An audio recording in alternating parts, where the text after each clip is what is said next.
தேவரீர் மகத்துவம் உள்ளவரும் அதிசயங்களை செய்கிறவருமாயிருக்கிறீர்.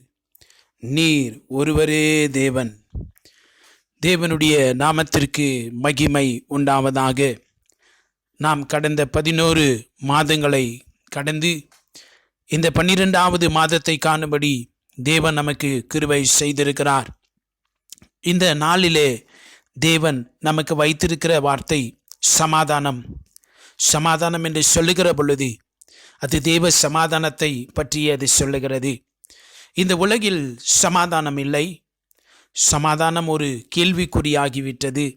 சமாதானத்திற்கான சூழ்நிலையை காண்பது என்பது ஒரு பெரிய சவாலாக அது மாறிக்கொண்டே இருக்கிறது.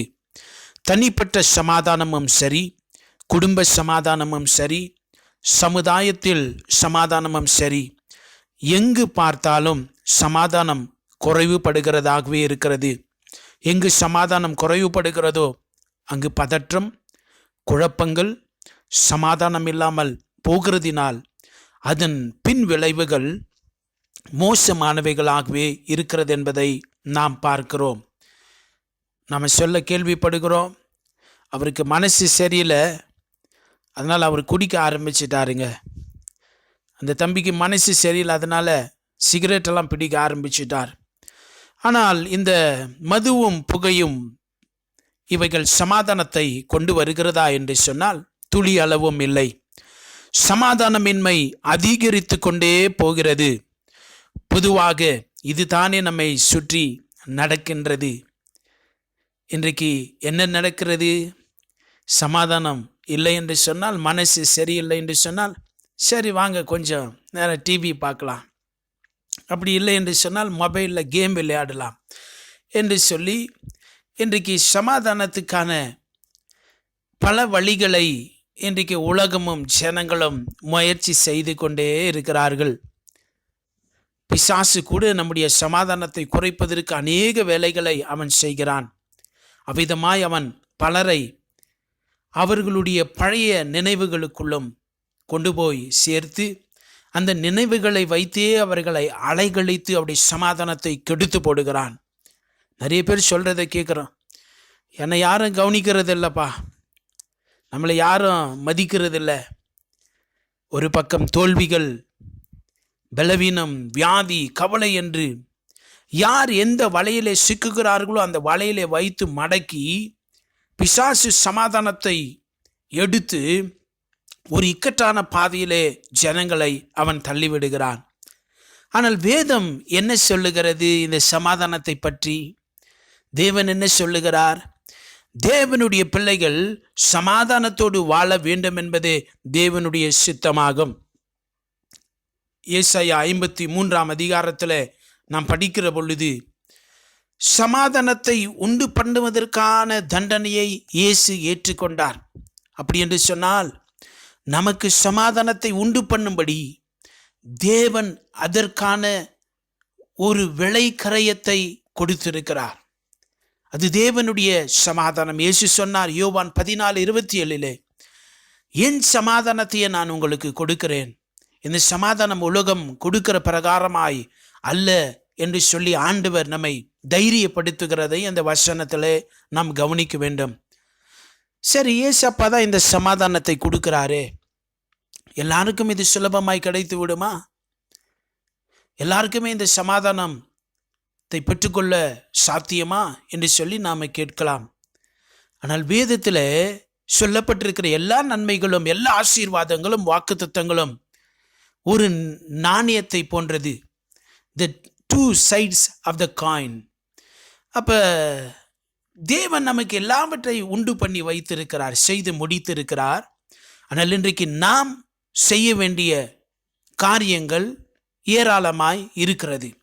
நாம் சிலவற்றை செய்ய வேண்டி இருக்கிறது. இயேசு உண்டு பண்ணின சமாதானத்தை பெற்றுக்கொள்வதற்கு நாம் பிரதானமாய் செய்ய வேண்டிய ஒரு காரியம் என்னவென்று சொன்னால், சங்கீதம் 119:165 மிக அழகாய் சொல்லுகிறது, அவரை நேசிக்கிறவர்களுக்கு மிகுந்த சமாதானம் ஒன்று என்று சொல்லுகிறது. அப்போ நான் சொல்லலாமா, நான் இயேசுப்பாவை நான் நேசிக்கிறேன், எனக்கு சமாதானம் கிடைச்சிடணும் என்று சொல்லி? என்ன நேசிப்பது என்று சொன்னால் என்ன? நேசிப்பது என்று சொன்னால் அவரோடு நாம் உடன்படுவது. என்ன உடன்படுவது? அவர் சிலுவையில் ஒரு பெரிய தியாகத்தை பண்ணியிருக்கிறார். அந்த தியாகத்தை பண்ணி விலை கரைத்து கொடுத்து ரத்தத்தை சிந்தி அந்த பாவத்தை முடித்து வைத்திருக்கிறார். இன்றைக்கு அவரை நேசிப்பது என்று சொன்னால் நாமும் அந்த பாவத்துக்கு முடிச்சு போட்டுவிட்டு முடிவு கட்டிவிட்டு அவரை நாம் நேசிக்க வேண்டும். பாவத்தை வெறுத்து இயேசுவை நேசிக்க வேண்டும். அவருக்கு கீழ்ப்படிந்து அப்படி பிள்ளையாய் வாழ வேண்டும். இதுதான் அவரோடு உடன்படுவது. அப்போ அவரை அவ்விதமாய் நாம் நேசிக்கிற பொழுது தான் அந்த சமாதானம் நமக்கு வரும். இது ஒரு உடன்படிக்கை. This is a treaty or agreement. இந்த உடன்படிக்கை மிக அவசியமாக இருக்கிறது. இதைத்தான் வேதம் சொல்கிறது. நாம் தேவனை எப்படி நேசிக்க வேண்டும் என்று சொன்னால், நாம் முழு இருதயத்தோடு நாம் நேசிக்க வேண்டும். நான் முழு ஆத்மாவோடு நாம் நேசிக்க வேண்டும். முழு மனதோடு நாம் நேசிக்க வேண்டும். அருமையான தேவனுடைய பிள்ளைகளே, வேதம் சொல்லுகிறது. ஏசாயா 54:10 நாம் படிக்கிறோம். தேவன் என்ன சொல்லுகிறார் தெரியுமா? அங்கே அந்த அதிகாரத்தில் மிக அழகாய் நாம் இங்கே படிக்கிறோம். தேவன் சொன்னார், மலைகள் விலகினாலும் பர்வதங்கள் நிலை பெயர்ந்தாலும் என் கிருபை உன்னை விட்டு விலகாமலும் என் சமாதானத்தின் உடன்படிக்கை நிலை பெயராலும் இருக்கும் என்று உன்மேல் மனதுருகுகிற கர்த்தர் சொல்லுகிறார் என்று சொல்லி நாம் அங்கே வாசிக்கின்றோம். அப்போ இது ஒரு உடன்படிக்கை. உன் மேலே கிருபை வைத்திருக்கிறார். உனக்கு சமாதான உடன்படிக்கை தேவன் வைத்திருக்கிறார். அப்படி என்று சொன்னால் எல்லாருக்குமே இந்த சமாதானம் கிடைத்து விடுமா? ரட்சிப்பு எல்லாருக்குமே இலவசமாக இருக்கிறது. யாரெல்லாம் விசுவாசிக்கிறாங்களோ அதை பெற்றுக்கொள்ளலாம். அதை போல தான் இந்த சமாதானத்தை பெற்றுக்கொள்வதற்கு கூட நாம் ஒன்றை செய்ய வேண்டியதாக இருக்கிறது. அவரோடு நாம் உடன்பட வேண்டியது அவசியமாய் இருக்கிறது. ஏசப்பா இந்த சமாதானத்தை உலகம் முழுவதற்கும் இலவசமாய் கொடுத்து விட்டால் நன்றாய் இருக்குமே. அப்படி என்று சொன்னால் எல்லாருக்குமே சமாதானம் மிக சுலபமாய் கிடைத்துவிடும். இல்லை, அப்படி இல்லை. வேதம் மிக அழகாய் சொல்லுகிறது. நாம் அவரோடு உடன்படிக்கை பண்ணினுகிற பொழுது, அந்த உடன்படிக்கையிலே நாம் பங்காளிகளாய் மாறுகிற பொழுது மட்டுமே வேதம் சொல்லுகிறது. சங்கீதத்தில் நாம் படிக்கிறோம், பலியினால் என்னோடு உடன்படிக்கை பண்ணினவர்கள் என்று சொல்லி. நாம ஆவிக்குரிய இஸ்ரவேலர்கள் விசுவாசத்தினாலே நாம் தேவனோடு அந்த சிலுவை பலியிலே நாம் உடன்படிக்கையாய் இருக்கிறோம். அந்த சிலுவையின் பலியினாலே நாம் அவரோடு ஒப்புரவாகி இருக்கிறோம் என்று சொல்லி வேதத்தில் நாம் படிக்கிறோம். அருமையான தேவனுடைய பிள்ளைகளே, இன்றைக்கு தேவனை நம்பி உள்ளவர்களால் மட்டுமே அந்த சமாதானத்தை அனுபவிக்க முடியும். இது ஒரு அக்ரிமெண்ட், இது ஒரு உடன்பாடு. நீ தேவன் பக்கம் முழுசா வந்தால் தான் அந்த சமாதானத்தை அனுபவிக்க முடியும். ஒருவேளை தேவனுக்கும் உனக்குள்ள இருக்கிற அந்த ஒப்பந்தத்தை மீறினே என்று சொன்னால் அந்த சமாதானம் முன்னிலிருந்து எடுபட்டு போகும். இதை கேட்டுக்கொண்டிருக்கிற அருமையான தேவ ஜனமே, இது ஒரு ஆவிக்குரிய அனுபவம். This is a spiritual experience. நான் சொல்லி கொண்டிருக்கிறது நிறைய பேருக்கு இது தெரியும். ஒருவேளை நாம் தேவனுடைய உடன்படிக்கையிலிருந்து, ஆமாப்பா நான் உங்களை மனதார நேசிக்கிறேன், உங்களை பின்பற்றுகிறேன் என்று சொல்லுகிற பொழுது மட்டுமே அந்த சமாதானத்தை நீ அனுபவிக்க முடியும்.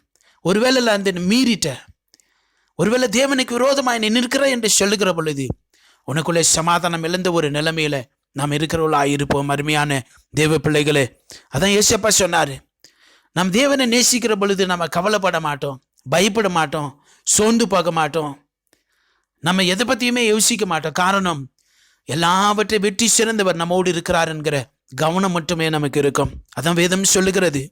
நாம் அந்த எண்ணத்திலே வாழுகிற பொழுது எல்லா புத்திக்கு மேலான தேவ சமாதானம் உங்கள் இருதயங்களையும் உங்கள் சிந்தனைகளையும் கிறிஸ்து இயேசுக்குள்ளாய் காத்துக்கொள்ளும் என்று சொல்லப்பட்டிருக்கிறதை நாம் பார்க்கிறோம். இப்போ நான் அந்த பலியின் உடன்படிக்கையை மீறினேன் என்று சொன்னால், ஒருவேளை பரவாயில்லை, ஏசப்பா ஒன்றும் கோபப்படலை என்று சொல்லி நாம் ஒரு சில நேரத்தில் இருந்து விடுகிறோம். அது என்ன ஆகும் என்று சொன்னால், அந்த தேவனுடைய சமாதானத்திலிருந்து நான் துண்டிக்கப்படுகிறவனாய் மாறிவிடுகிறேன். எனக்கு அந்த சமாதானம் கிடைக்கிறதில்ல. அருமையான தேவ பிள்ளையே, கலாத்தியர் 1:4 நாம் படிக்கிறோம், இயேசுவின் மரணத்திலே ஒப்புரவாக்கப்பட்டிருக்கிறோம். அவர் நம்ம இப்பிரபஞ்சத்தில் இருக்கிற இந்த பொல்லாத பிரபஞ்சத்திலிருந்து விடுவிக்கும்படி நம்முடைய பிதாவாகிய தேவனுடைய சுத்தத்தின்படியே நம்முடைய பாவங்களுக்காக தம்மை தாமே ஒப்பு கொடுத்தார். நமக்கு சமாதானத்தை கொடுக்கும்படி இயேசு நமக்காய் தன்னையே கொடுத்திருக்கிறார். ஆமா, எனக்காக அவர் தன்னை ஒப்பு கொடுத்திருக்கிறான்னு சொல்லி அவரோடு நீ உடன்படிக்கையில் அக்ரி பண்ற பாருங்க, ஒத்துக்கிறீங்க பாருங்க, அப்பதான் உனக்கு அந்த சமாதானம் கிடைக்கும். இன்னைக்கு நிறைய ஜனங்க ஜெபிக்கிறாங்க, நல்லவர்களா இருக்கிறார்கள். ஆனால் இன்னைக்கு தேவ பிள்ளைகள் ஞானம் உள்ளவர்களா இல்லையே. அன்னைக்கு நிறைய பேர் என்ன நினைக்கிறாங்க, சமாதானம் இல்லை, உடனே நான் உபவாசித்து ஜெபிக்க போகிறேன், இல்லை அங்கே நடத்துகிற கூட்டங்களுக்கு நான் போக போகிறேன் என்று சொல்லித்தானே யோசிக்கிறார்களே தவிர எனக்குள்ளே சமாதானம் குறைந்து போவதற்கு காரணம் என்னென்று சொல்லி ஆராய்ந்து பார்க்கிறவர்களும் கேட்கிறவர்களும் மிக குறைவாய் இருக்கிறார்கள். அருமையான தேவச்சனமே, இது ஒரு உடன்படிக்கை. நீ அவருக்குள்ள இருந்தினா தான் உனக்கு சமாதானம் கிடைக்கும். ஒருவேளை நீ அவரை விட்டு தூரமாக இருக்கிறாய் என்று சொன்னால் உனக்கு சமாதானம் ஒரு பெரிய கஷ்டமான ஒரு காரியமாய் அது மாறிவிடும் என்பதில் சந்தேகமே இல்லை. அருமையான தேவனுடைய பிள்ளைகளே, இதை கேட்டுக்கொண்டிருக்கிற அருமையான தேவனுடைய ஜனமே, ஒரு காரியத்தை நான் உங்களுக்கு சொல்ல வாஞ்சிக்கிறேன். இந்த இந்த அக்ரிமெண்ட் போட்டாச்சு, நாம் சொல்கிறோம், நாங்கள் லோன் வாங்குகிறோம், அக்ரிமெண்ட் போட்டுட்டோம், இல்லை எனக்கு வேலை கிடச்சிருச்சு, எனக்கு சேங்ஷன் லெட்டர் வந்துருச்சு, எனக்கு அப்பாயின்மெண்ட் லெட்டர் வந்துருச்சு என்றெல்லாம் நாம் சொல்லுகிறோம். இந்த வீட்டு பத்திரம் என்று சொல்லுகிறோம், இந்த டாக்குமெண்ட் என்று சொல்லுகிறோம். அதில் வீட்டு டாக்குமெண்ட் என்று சொன்னால் ஒரு வீடு அழகாய் வரைந்து இதுதான் உங்கள் வீடு என்று சொல்லுகிறார்களா, அல்லது என்ன சொல்லுகிறார்கள்? அதில் அந்த பத்திரத்தில் இந்த இடத்துல இருக்கிற நிலம் இந்த ஆளுக்கு சொந்தமானதை நான் வாங்கி கொள்ளுகிறேன், இந்த இடத்துல இந்த அளவில் இருக்கிறது என்று எழுத்துப்பூர்வமாக தானே எழுதி வாங்குகிறார்கள். இன்றைக்கு அதுதான் நம்ம சொல்கிறோம், அக்ரிமெண்ட் என்று சொல்லுகிறோம், உடன்படுகிறது என்று நாம் சொல்லுகிறோம், ஒரு ஒப்பந்தம் போட்டிருக்கிறோம் என்று நாம் சொல்லுகிறோம். இன்றைக்கு அதை போல தான் வேதத்தில் ஒரு அழகான ஒரு உதாரணத்தை நான் சுட்டி காட்ட விரும்புகிறேன். இங்கே வேதத்தில் இயேசப்பா எல்லா சம்பவங்களை இங்கே எழுதி வைத்திருப்பதற்கு காரணம் நாம் ஆவிக்குரிய விதத்தில் வளர்வதற்கும் கனி உள்ள வாழ்க்கை வாழ்வதற்கும் அவருக்கு கீழ்ப்படிந்து இந்த உலகத்தில் சாட்சியாய் வாழ்ந்து அவருடைய ராஜ்யத்துக்கான காரியங்களிலே பங்காளிகளாய் இருப்பதற்காகவுமே எல்லாமே எழுதப்பட்டிருக்கிறது என்பதை நாம் தெரிந்து கொள்ள வேண்டும். இங்கே ஒரு மனிதன் தேவனோடு உடன்படுகிறதை நாம் இங்கே பார்க்கிறோம். மத்தேயு 8ஆம் அதிகாரத்திலே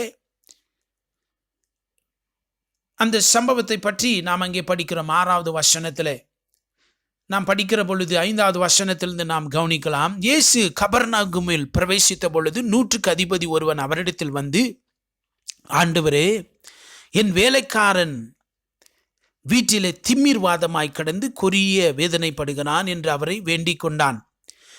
அதற்கு இயேசு, நான் வந்து அவனை சுஸ்தமாக்குவேன் என்றார். 100க்கு அதிபதி பிரதியுத்தரமாக, ஆண்டவரே, நீர் என் வீட்டுக்குள் பிரவேசிக்க நான் பாத்திரன் அல்ல, ஒரு வார்த்தை மாத்திரம் சொல்லும், அப்பொழுது என் வேலைக்காரன் சுஸ்தமாவான். நான் அதிகாரத்துக்கு கீழ்ப்பட்டவனாயிருந்தும் எனக்கு கீழ்ப்பட்டிருக்கிற சேவகரும் உண்டு. நான் ஒருவனை போ என்றால் போகிறான், மற்றொருவனை வா என்றால் வருகிறான், என் வேலைக்காரன் இதை செய் என்றால் செய்கிறான் என்றான். அப்போ ஏசப்பா இதெல்லாம் கேட்டுட்டு கடைசியில் சொல்கிறாரு 10வது வசனத்தில், இஸ்ரவேலருக்குள்ளும் நான் இப்படிப்பட்ட விசுவாசத்தை காணவில்லையே என்று சொல்லுகிறதை நாம் பார்க்கிறோம். இந்த வசனங்கள் என்ன சொல்லுகிறது? அருமையான தேவனுடைய பிள்ளைகளே, அந்த வசனங்களை மறுபடியுமாய் நாம் கவனிக்கலாம். இவன் அந்த அந்த இராணுவத்தில் இவன் அதிகார பதவியிலே இவன் இருக்கிறான். இவனுக்கு கீழே 100 போர் சேவகர்கள் இருக்கிறதை நாம் பார்க்கிறோம். அப்போ அவன் ஏசப்பாவிடத்தில் சொல்கிறான், என்ன சொல்கிறான்? நான் அந்த மாதிரி ஒரு தகுதியான ஆளுதாயா, அந்தஸ்தில் உள்ள ஒரு ஆளு தான். ஆனால் இப்போ எனக்கு அதெல்லாம் இல்லை. என் வீட்டில் ஒருத்தன், என் வேலைக்காரனில் ஒருத்தன் ரொம்ப கஷ்டப்படுறாயா, நீங்கள் அவனை ஏதாவது செய்யணுமே, அவனுக்கு சுகம் கிடைக்கணுமே என்று அவன் வேண்டிக் கொள்ளுகிறான். அப்போ ஏசப்பா சொல்கிறான், நான் வரேன், நான் அவனை சுஸ்தமாக்குகிறேன். அப்போ இது எல்லாத்தையும் கேட்டுட்டு அவன் சொல்கிறான், இல்லையா, என் வீட்டுக்குள்ளே நீங்கள் வர்றதுக்கு நான் ஒன்றும் அந்த மாதிரி ஒன்றும் இல்லை, நான் வரலை. சமுதாயத்தில் அந்தஸ்தில் உள்ள ஒரு ஆளாக இருக்கலாம், ஆனால் அதெல்லாம் எனக்கு பெருசு இல்லையா, நான் ஒன்றுமே இல்லையா. இங்கே தேவனோடு அவன் ஒப்புரவு ஆகிறதை பார்க்கிறோம். அவன் தேவனோடு உடன்படுகிறதை நாம் பார்க்கிறோம்.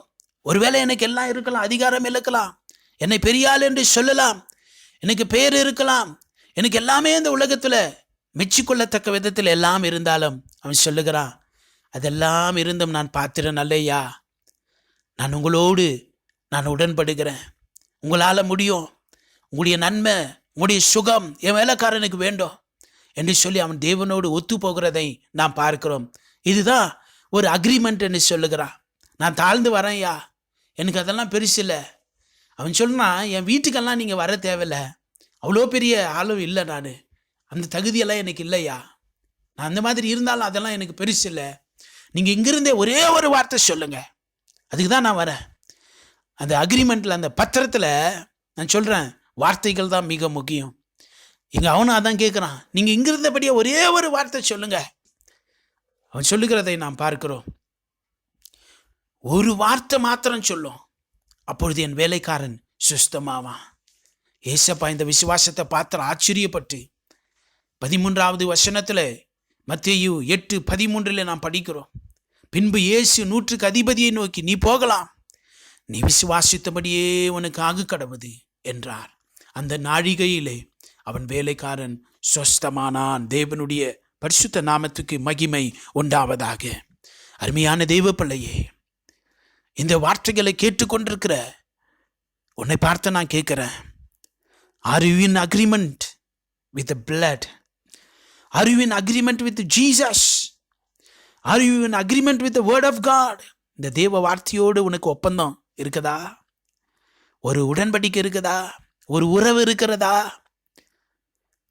இன்றைக்கு அநேக சமயங்களை எதையோ நீங்களே சொல்லிக்கிறீங்க, எதனால தான் எனக்கு கொஞ்சம் மனசு சரியில்லை, இந்த காரியத்தினால தான் எனக்கு சரியில்லை என்று சொல்லி. இல்லை, நீ அவரோடு உடன்படிக்கையில் சரியா இருக்கிறியா? நான் உங்களை நேசிக்கிறப்பா, மனதார நேசிக்கிறேன், உங்களை நேசிக்கிற அந்த இடத்துல வேற எதையும் நான் வைக்க மாட்டேன், உங்களை பயந்து நான் நடப்பேன். அந்த உடன்பாடு உனக்கு இருக்கிறதா? ஏசப்பா எப்பவும் மாறுறதில்ல. ஒருவேளை நாம மறந்தால் அவர் நம்மளை மறக்கிறதில்ல, ஒருவேளை நாம ஜெபிக்காட்டால் அவர் கோச்சிக்கிறதில்ல. அதெல்லாம் நான் என்ன சொல்ல வருகிறேன் என்று சொன்னால், அந்த உடன்படிக்கையிலிருந்து அவர் மீறுகிறதில்ல. ஆனா இன்றைக்கு நீ எந்த மனநிலையோடு இருக்கிறாய்? இன்றைக்கு உலகத்தில் இருக்கிற ஜனங்கள் சமாதானத்தை தேடி பலவிதமான குறுக்கு வழியில் அதை தேடிக்கொண்டிருக்கிறார்கள். நாம் அப்படி வாழ முடியாது. இந்த உலகத்துக்கு சமாதானத்தை, உன்னதமான இந்த தேவ சமாதானத்தை காட்டுகிறதான ஒரு பொறுப்பு உனக்கும் எனக்கும் கொடுக்கப்பட்டிருக்கிறது. நாட்கள் பொல்லாதவைகளாய் மாறிக்கொண்டே இருக்கிறது. எங்கு பார்த்தாலும் பயம், எங்கும் சமாதானமே இல்லை. வீட்டுக்குள்ள சமாதானம் இல்லை, சபைகளுக்குள்ள சமாதானம் இல்லை. நீ என்ன செய்ய போகிறாய்? அருமையான தெய்வ பிள்ளையே, are you ready to make an agreement with the Lord? வேதம் சொல்லுகிறது, அவரை நேசிக்கிறவர்களுக்கு, that means you come to a point where you surrender yourself totally to the Lord. உன்னை முழுமையாய் தேவனுக்கு அர்ப்பணிக்கிற அந்த பட்சத்தில் மாத்திரமே அந்த தேவ சமாதானம் உனக்குள்ள வேலை செய்யும். அப்பதான் அந்த எல்லா புத்திக்கும் மேலான அந்த தேவ சமாதானம் உன் புத்தியை நிரப்பும், சிந்தைகளை நிரப்பும், உன் மனதை ஆட்கொள்ளும். அருமையான தேவ பிள்ளையே, அன்றைக்கு அந்த தேவ சமாதானத்துக்கு உள்ள கொண்டு வர்றதுக்கு ஒரே வழி, நீ அவரோட கரங்கூப்பது தான். அந்த இயேசுவின் ரத்தம் உனக்கு சிந்தப்பட்டிருக்கிறது. அந்த பலியோடு நீ உடன்படிக்கை செய்வியா? நான் வாழும்படி, பிழைத்துக் கொள்ளும்படி, ஜெயிக்கும்படி, நான் வெற்றி சிறக்கும்படி இயேசு எனக்காய் தன்னையே ஒப்புவித்தார். அந்த பலியோடு ஒப்புரவாகி பாவத்தை விட்டு, இருளை விட்டு, பொய்யை விட்டு, மாமிசத்தின் காரியங்களை விட்டு நீ தேவனோடு உடன்படிக்கப்படுகிற பொழுது மட்டும்தான். யாருக்கு சமாதானம் இல்லையோ இருக்கிறதோ, இந்த வார்த்தைகளை கேட்டு இந்த வார்த்தைக்கு கீழ்ப்படுகிற வேதம் சொல்லுகிறபடி நடக்கிற உனக்கு சமாதானம் கிடைக்கும். தேவனுடைய நாமத்துக்கு மகிமை உண்டாவதாக. தேவனாகிய கர்த்தர் உங்களுடைய வீடுகளில் உங்களுடைய ஆத்துமா நிரம்பி வழியும்படி தேவன் தம்முடைய சமாதானத்தினால் இந்த மாதம் முழுவதும் உங்களை நிரப்பி நடத்துவாராக. வேதம் சொல்லுகிறது, எல்லாரும் பார்க்கல எனக்கு அதிகமான சந்தோஷத்தை தந்தி. அந்த தேவனுடைய சமாதானம் பெரிதாய் விளங்கும். உன்னுடைய பிள்ளைகளுடைய சமாதானம் பெரிதாய் விளங்கும். உன் வீட்டுக்குள்ள சமாதானம் பெரிதாய் விளங்கும். காரணம், இயேசுவே அந்த சமாதான காரணரானார். அவர்தான் நமக்கு சமாதானத்தை உண்டு பண்ணுகிற அந்த தண்டனையை ஏற்றார். நீ அவரு கூட ஒப்புரவானேன்னு சொன்னா, ஆமாண்டவரே, எனக்காய் நீர் அந்த தண்டனைகளை அனுபவித்து எனக்கு சமாதானத்தை உண்டு பண்ணினீர். அந்த அக்ரிமெண்ட்டோட தான் இந்த சமாதானம் உனக்கு கிடைக்கும். நீ சும்மா அவர் கூட அக்ரிமெண்ட்டு வராத, உடன்படாத. எனக்கு ஜனங்க உடன்பட விரும்புறதில், ஆனால் சமாதானம் வேண்டும் என்று ஜனங்கள் எதிர்பார்க்கிறார்கள். காலங்கள் குடிதான் இருக்கிறது. அருமையான தேவனுடைய பிள்ளைகளே, இன்றைக்கு தேவனுடைய சமூகத்தில் நம்ம அர்ப்பணிப்போம். மகா பரிசுத்தமான எங்கள் தகப்பனே, இரக்கங்களின் ராஜா, எங்களுக்கு சமாதானத்தை உண்டு பண்ணும்படியான ஆக்கினியை நீர் ஏற்றீரே. இந்த வார்த்தைகளை கேட்டுக்கொண்டிருக்கிற ஒவ்வொரு பிள்ளைகளுடைய வாழ்க்கையில பிசாசு எந்தெந்த விதத்தில் இவர்களை கட்டி வைத்திருக்கிறானோ, எல்லா பிசாசுடைய கட்டுகள் இயேசுவின் நாமத்தில் அவைகள் உடைவதாக. மாமிச கிரிகைகள், பலவீனமான காரியங்கள், பழைய நினைவுகள், தோல்விகள், பயங்கள், வியாதிகள், கவலைகள் எல்லாவற்றையும் மேற்கொண்டு எல்லா புத்திக்கு மேலான தேவ சமாத்தை அனுபவிக்கிற ஒரு ஜெயமான ஒரு வாழ்க்கைக்குள்ள வெளிச்சத்தலை நடக்கிறவர்களாய், வசனத்தை கை கொண்டு வாடுகிற பாக்கியவான்களாய், பாக்கியவதிகளாய் வாழுகிற ஒரு கிருபைக்குள்ள கொண்டு போவீராக. இது மாலதும் முழுவதும் உடைய சமாதானத்தை அனுபவிக்கட்டும். உடைய சமாதான நதியை போல உடைய வாழ்க்கையை நிரப்புவதாக ஆண்டவரே. ஒவ்வொரு பிள்ளைகளை நீர் பாதுகாத்துக் கொள்ளும், வேலியடைப்பீராக. உடைய கரத்தினாலே மூடும். உடைய சமாதானம் பெரிதாய் விளங்குவதாக. உடைய வீடுகளுக்குள்ளே சமாதானம் விளங்கட்டும் ராஜா. தேவனாகி கர்த்தர் ஒருவரே உயர்ந்திருப்பீராக. இயேசுவின் நாமத்தில் செபிக்கிறோம் பிதாவே. ஆமேன், ஆமேன்.